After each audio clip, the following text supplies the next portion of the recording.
하나님 말씀 보겠습니다. 시편 10편 1절에서 18절 마지막 절까지 보겠습니다. 구약성경 시편 10편 1절에서 18절 말씀 구약성경 800부면에 나와 있습니다. 제가 한 절씩 말씀 받겠습니다. 시편 10편 1절에서 18절 말씀까지 여호와여 어찌하여 멀리 서시며 어찌하여 환난 때에 숨으시나이까. 악한 자가 교만하여 가련한 자를 심히 분박하오니 저희로 자기의 베푼 꾀에 빠지게 하소서. 악인은 그 마음의 소욕을 자랑하며 탐내하는 자는 여호와를 배반하여 멸시하나이다. 악인은 그 교만한 얼굴로 말하기를 여호와께서 이를 감찰치 아니하신다며 그 모든 사상에 하나님이 없다 하나이다. 저의 길은 언제든지 견고하고 주의 심판은 높아서 저희의 알력이 미치지 못하오며 저는 그 모든 대적을 멸시하며 그 마음에 이르기를 나는 요동치 아니하며 대대로 환난을 당치 아니하리라 하나이다. 그 입에는 저주와 괴율과 포악이 충만하며 혀 밑에는 잔해와 죄악이 있나이다. 저가 향촌 유력한 곳에 앉으며 그 은밀한 곳에서 무죄한 자를 죽이며 그 눈은 외로운 자를 엿보나이다. 사자가 그 푸르에 엎드린 같이 저가 은밀한 곳에 엎드려 가련한 자를 잡으려고 기다리며 자기 그물을 끌어 가련한 자를 잡나이다. 저가 그 풀에 엎드리니 그 강포로 인하여 외로운 자가 넘어지나이다. 저의 마음에 이르기를 하나님이 이기셨고 그 얼굴을 가리우셨으니 영원히 보지 아니하시려 하나이다. 여호와여 일어나옵소서. 하나님이여 손을 드옵소서. 가난한 자를 잊지 마옵소서. 어찌하여 악인이 하나님을 멸시하여 그 마음에 이르기를 주는 감찰치 아니하리라 하나이까. 주께서는 보셨나이다. 자네의 원한을 감찰하시고 주의 손으로 갚으라 하시오니 외로운 자가 주를 의지하나이다. 주는 벌써부터 고아를 도우시는 자니이다.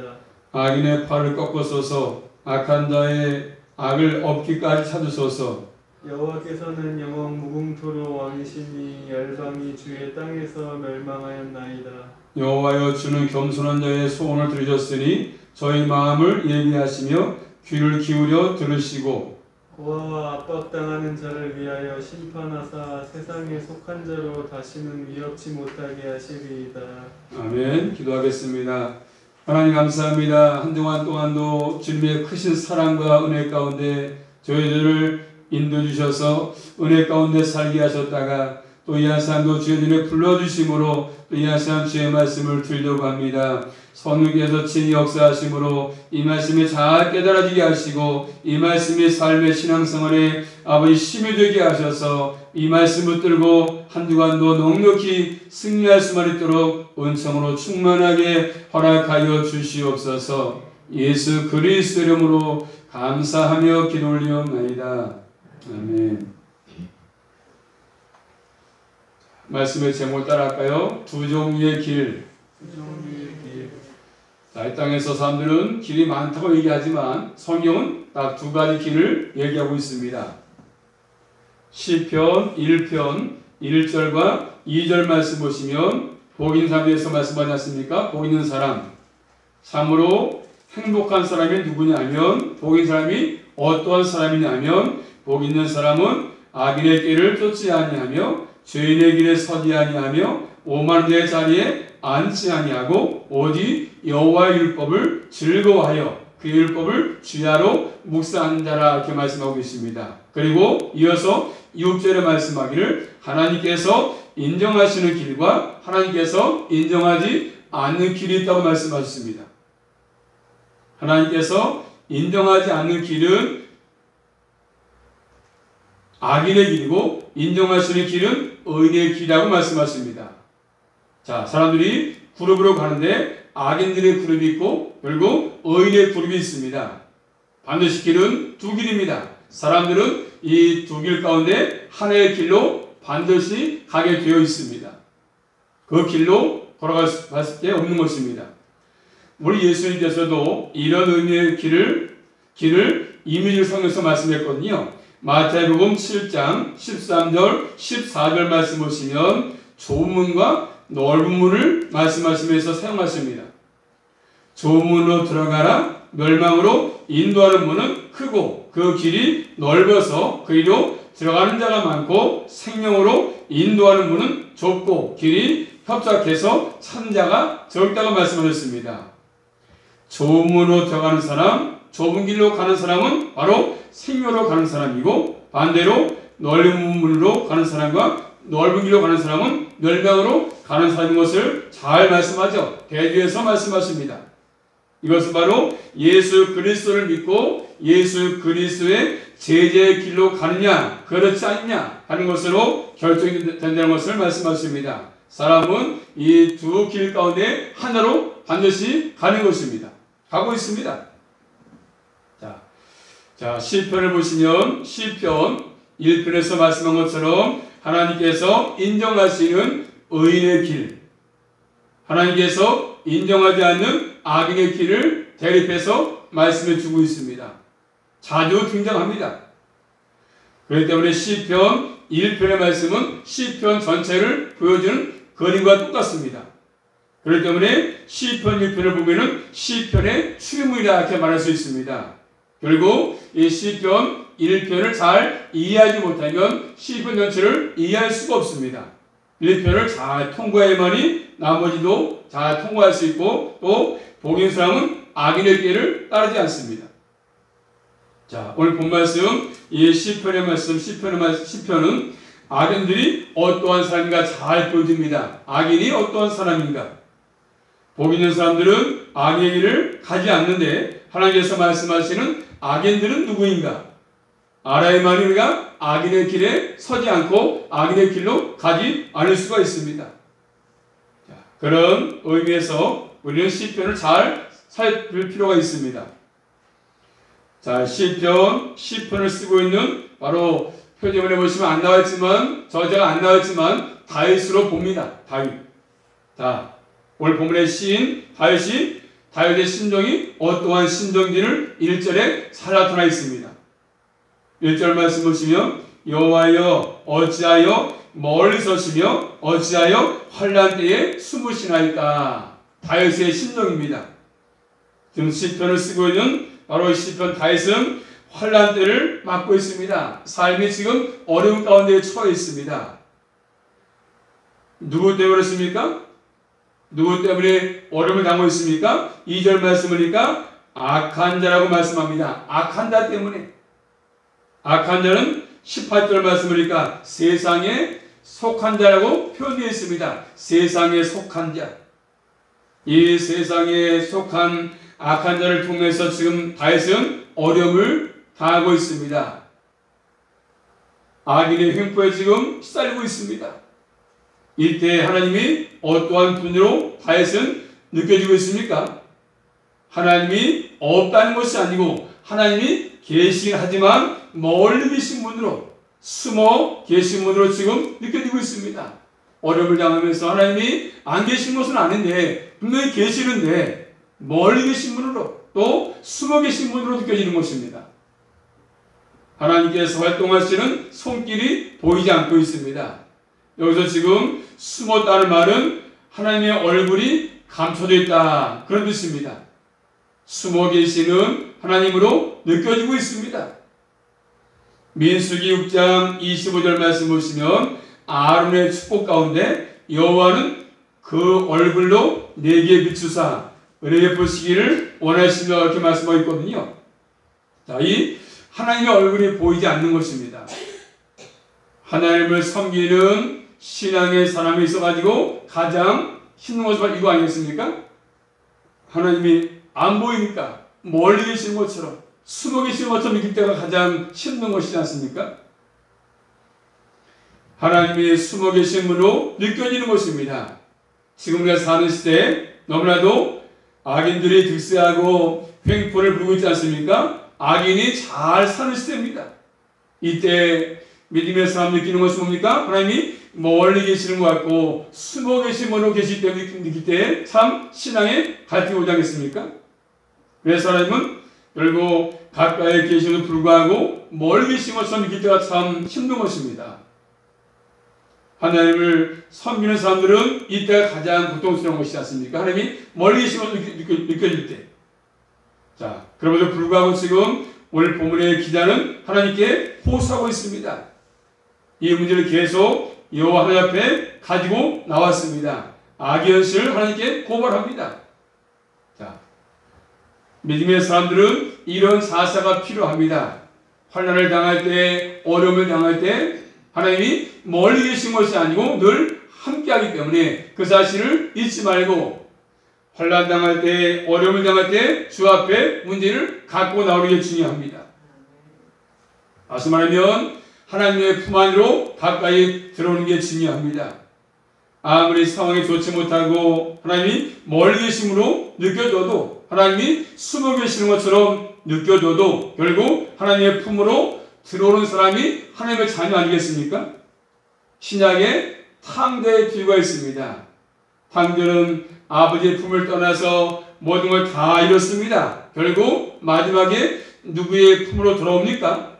아버지의 품으로 돌아옵니다. 아버지는 너무나도 멀리 서 계심을 느꼈습니다. 탕자가. 그렇지만 하나님께서 멀리 계신 것이 아니라 탕자가 주님 품을 떠난 거 아니겠습니까? 자신이 멀리 서 있는 것입니다. 하나님이 아니라 탕자가. 그럼에도 불구하고 탕자는 아버지의 품으로 돌아왔습니다. 왜? 자식이기 때문입니다. 어떠한 상황에서든지 간에 하나님의 자녀는 하나님의 품으로 갈 수밖에 없습니다. 하나님의 품으로 돌아오는 것입니다. 이 시편을 썼던 다윗은 악인이 득세하는 가운데서도 어떠한 신앙을 갖고 있습니까? 자, 14절 말씀 보시면요, 주께서는 보셨나이다 고백하고 있습니다.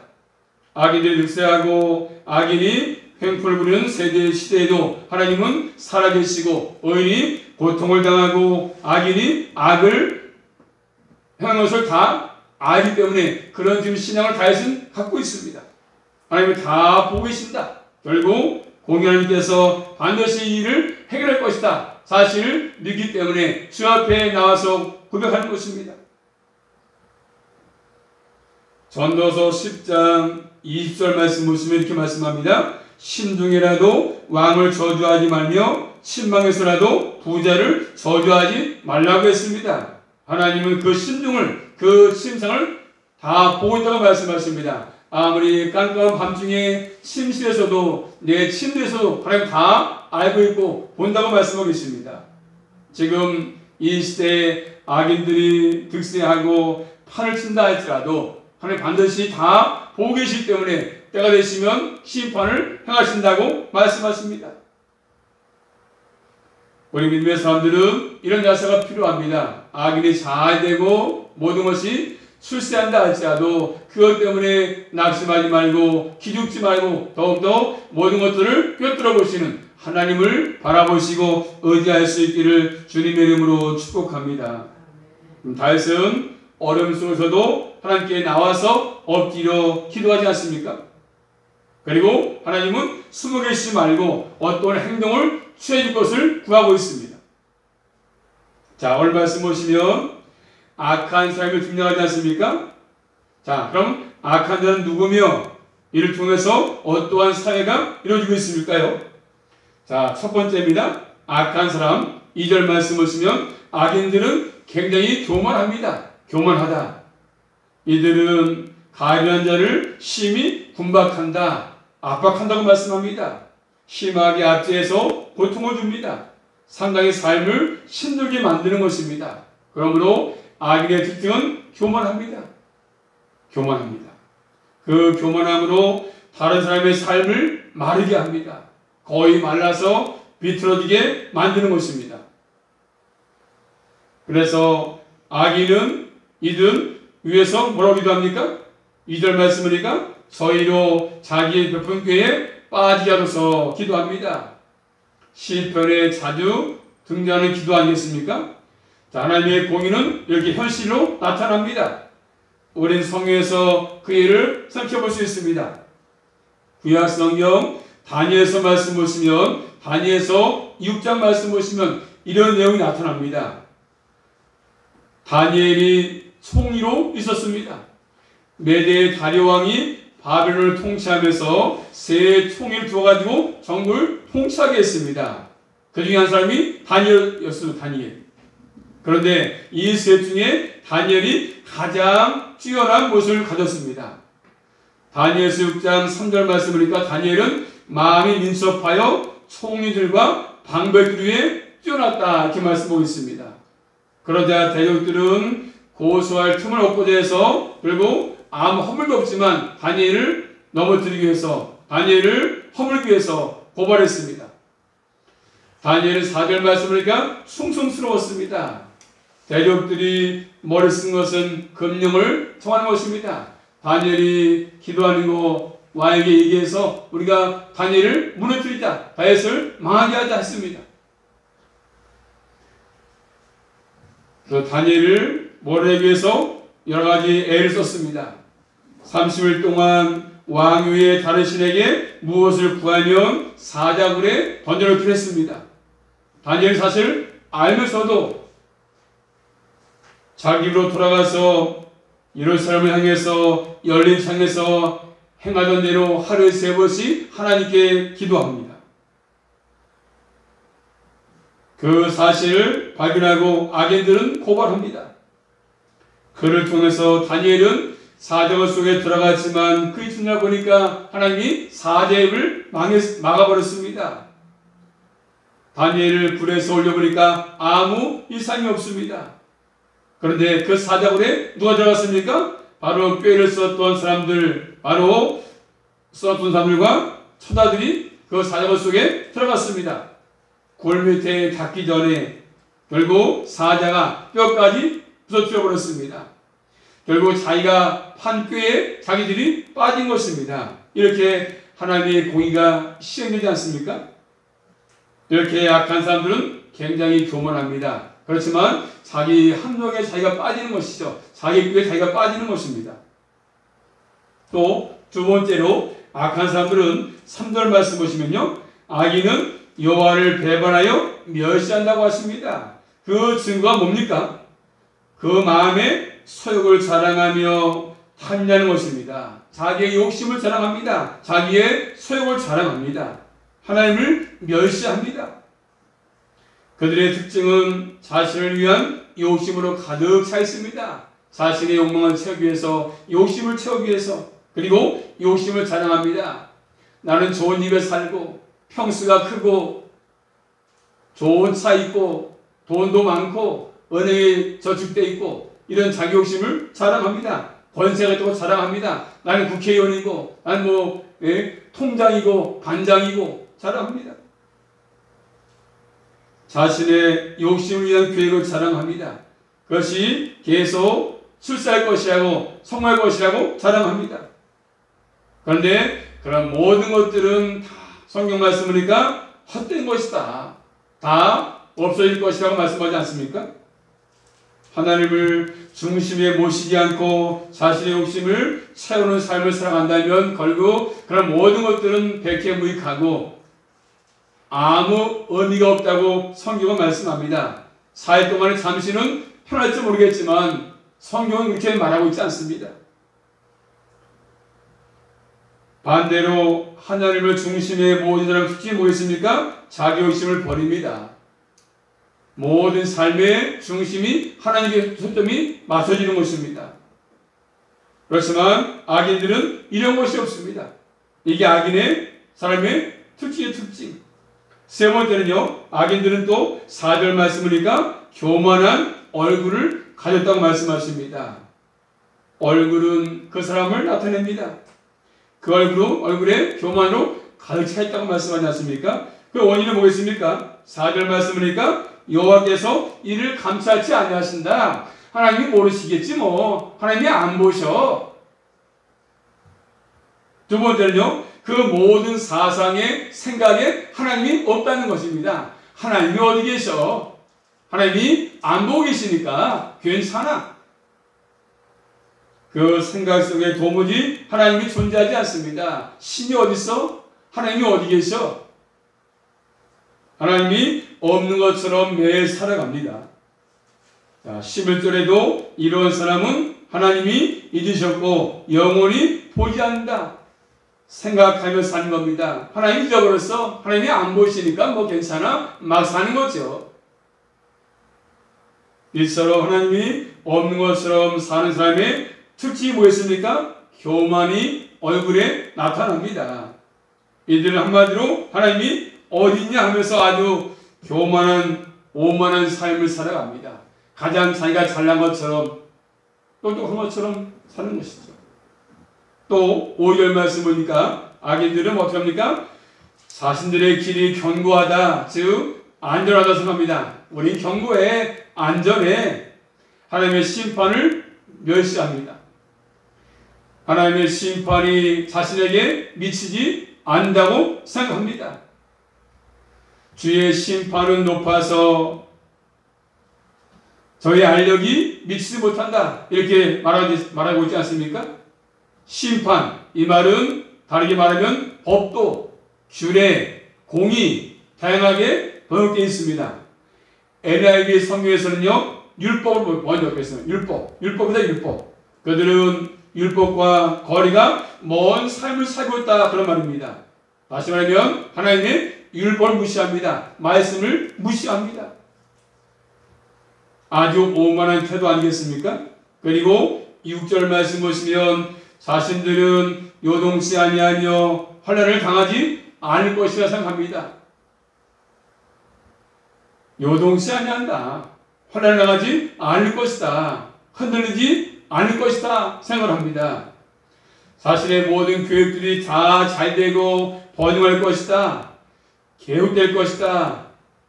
나의 행복이 끊임없이 될 것이다. 이렇게 여기는 것입니다.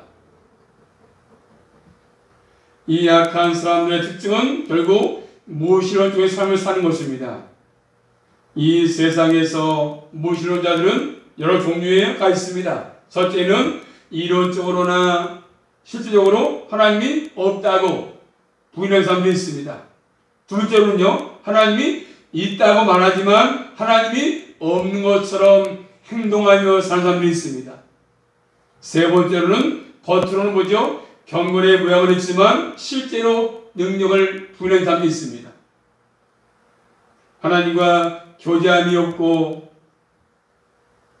하나님을 사랑하지 않고 항상 주의 말씀을 그리워하지 않고 이런 삶을 사는 것입니다. 스펄전 목사님은 이렇게 말했습니다. 벼의 껍질이 아무리 많이 쌓인다 해도 거기에는 알곡이 없다. 이처럼 하나님이 없는 자들은 아무리 많은 생각을 할지라도 하나님을 생각할 수 없다는 것입니다. 아무리 많은 것을 소개했다 할지라도 그의 생각 속에 전혀 하나님이 계시지 않습니다. 존재하지 않습니다. 악인들은 하나님이 없는 것처럼 생각하고 행동하면서 사는 사람입니다. 오늘날도 우리 주위에 이런 분들이 참 많지 않습니까? 하나님이 없는 것처럼 자기 생각대로, 자기 주관대로, 자기 기분 따라서 인생을 살아갑니다. 이게 바로 악한 사람들입니다.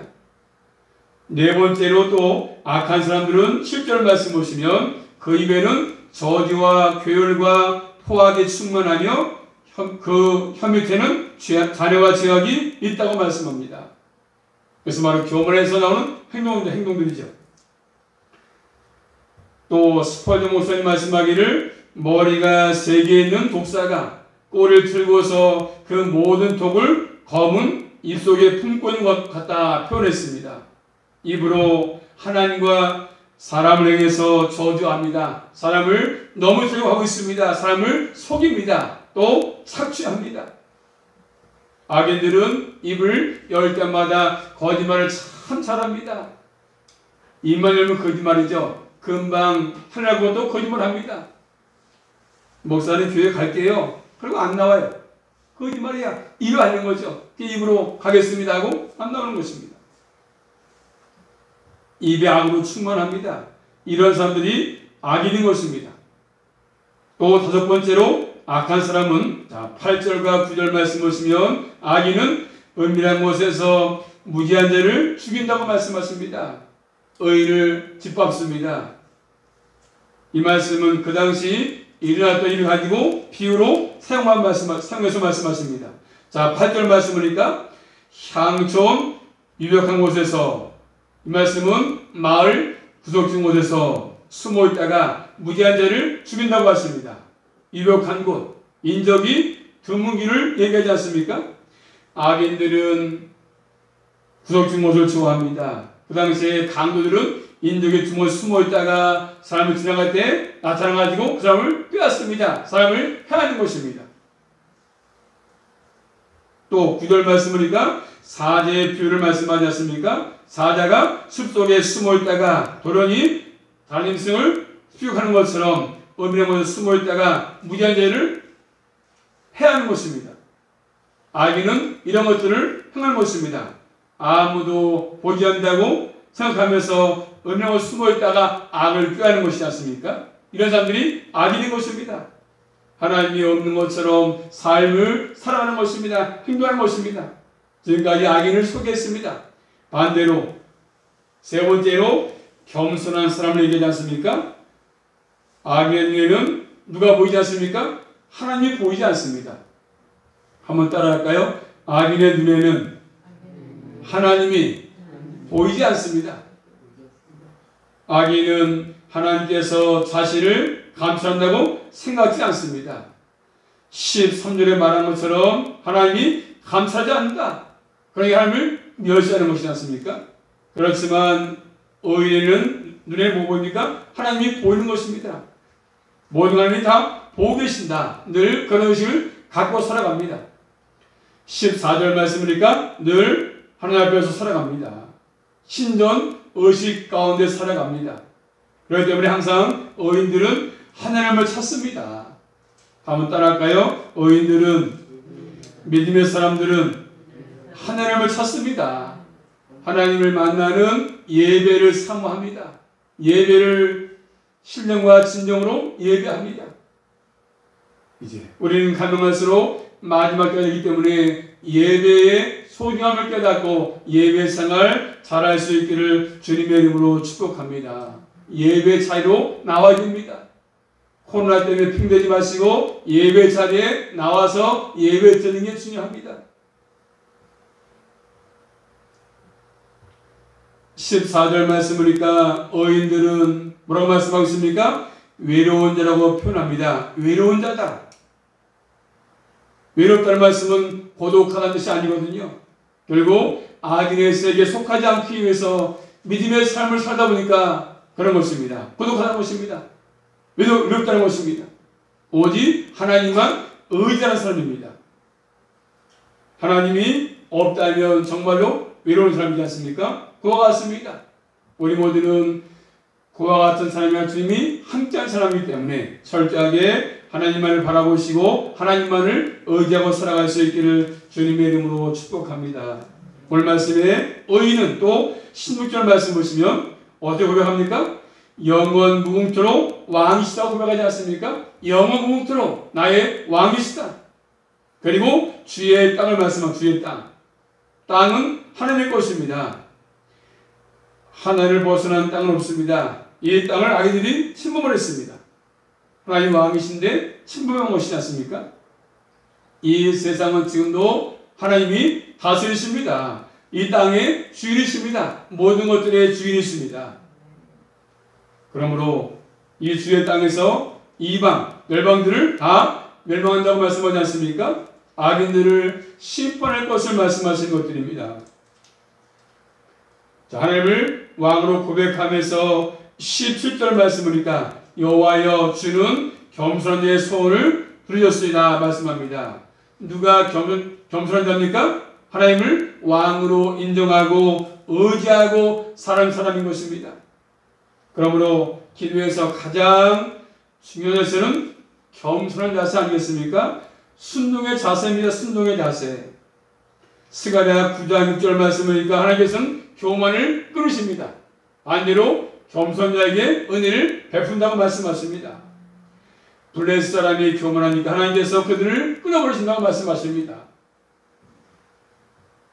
세리의 기도, 자신의 연약함을 깨닫고 주님을 의지하는 자세, 이런 제 기도를 들으신다고 말씀하십니다. 겸손이라는 것은 하나님이 왕이심을 고백하며 사는 것입니다. 오늘 본문의 다윗은 왕이신 하나님께서 일어나라고 기도하고 있습니다. 일어나라고. 자, 역사를 다루시는 주님께 모든 것을 맡기고 주 앞에 나와서 왕에게 고백하고 있는 것입니다. 이처럼 의인들은 하나님을 의지하는 길을 가는 것입니다. 저희가 저녁도 하기 위해서 의인이 아니고 하나님을 왕으로 진정으로 고백하고 의지하고 사는 의미에서 사는 말입니다. 그러기 위해서 하는 의인인 것입니다. 마지막 네 번째, 이제 악인과 의를 말씀드렸습니다. 그렇다면 결론 보겠습니까? 본 말씀은 하나님을 멸시했던 악인들의 길과 겸손하게 하나님을 의지하는 의인의 길을 말씀하고 있지 않습니까? 악인들은 하나님을 인정하지 않습니다. 그렇지만 의인들은 하나님을 인정합니다. 악인의 꾀에 빠지면 하나님을 떠날 수밖에 없습니다. 하나님이 없는 것처럼 사는 길로 갈 수밖에 없습니다. 그렇지만 의인의 지혜를 따르면 율법을 즐거워하고 율법을 따르는 삶을 살게 됩니다. 율법은 하나님만 섬기고 하나님만을 사랑하면서 그리고 이웃을 사랑하면서 살라고 말씀하십니다. 시편 119편은 하나님을 율법을 찬송하고 있습니다. 율법을 따르는 길이 하나님의 손에 기는 것을 잘 말씀해 주고 있습니다.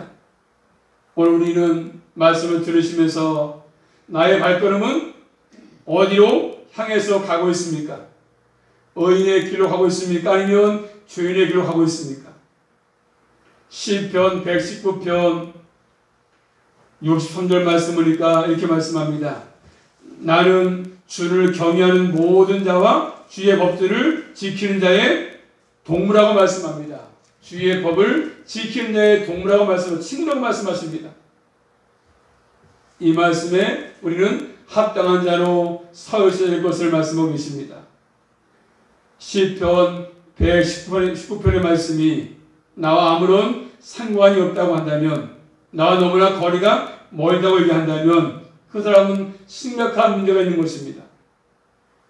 마지막으로 요한계시록 22장 12절 말씀이니까 이렇게 말씀하십니다. 보라, 내가 속히 오르니 내가 줄 상이 있어 내게 있어 각 사람에게 그의 행한 대로 갚아줄 것을 말씀합니다. 내가 행한 대로 머지않아서 주님 오시면, 그러므로 우리 모두는 이 땅에 살 동안에 반드시 믿음의 길을 걸어가고 좁은 문으로 들어가는 것이 우리에게 필요합니다. 쉽다고 해서 편하다고 해서 넓은 길로 가지 마시고 우리 모두는 악인의 꾀를 버리고 넓은 길로 가지 말고 우리 믿는 사람들은 항상 좁은 길로 좁은 문으로 꼭 들어가서 주 앞에 인정받는 복된 사람으로 일생 살아갈 수 있기를 주님의 이름으로 축복합니다. 기도합니다. 살아계신 아버지 감사합니다. 이 땅에는 두 종류의 길을 가는 사람을 말씀하고 있습니다. 저희들 넓은 길로 가지 않게 하시고 늘 의의 길로 좁은 길로 걸어갈 수만 있도록 믿음을 부어주시고 은혜와 믿음을 함께 가져서 끝까지 신앙의 길로 잘 달려갈 수만 있도록 날마다 함께 해주시기 간절히 바라고 합니다. 주 앞에 칭찬받게 하시고 인정받는 길로 걸어갈 수만 있도록 인도하여 주시옵소서. 예수 그리스도 이름으로 감사하며 기도 올리옵나이다. 아멘. 손님 말아 바꿨으니까 아니 손님 말아 산지 특송을 하는 시간입니다. 바꿨습니다. 지난 저하고는 이제 마스 끝나고 이제 특송하도록 하겠습니다. 오늘 제 순서이기 때문에 제가 하겠습니다.